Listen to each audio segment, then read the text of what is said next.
تمريره لعبد الله الزوري، لعل عوده عبد الله الزوري لمكانه الاصلي. كره عرضيه وياسر، ياسر يسجل، ياسر وهدف اول، هدف اول للهلال. عرضيه نواف العابد تاتي بالهدف الاول والتسجيل في الدقيقه السابعه من زمن شوط المباراه الاول.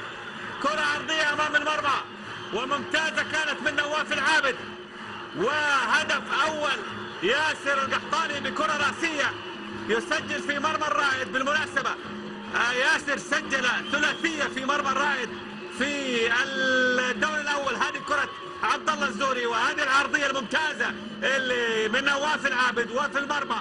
هدف اول للهلال ياتي براسيه ياسر القحطاني، ياسر الذي اتى للمكان المناسب وسجل براسيه ممتازه تذكرنا بالراسيات الجميله اللي دائما يلعبها ياسر القحطاني.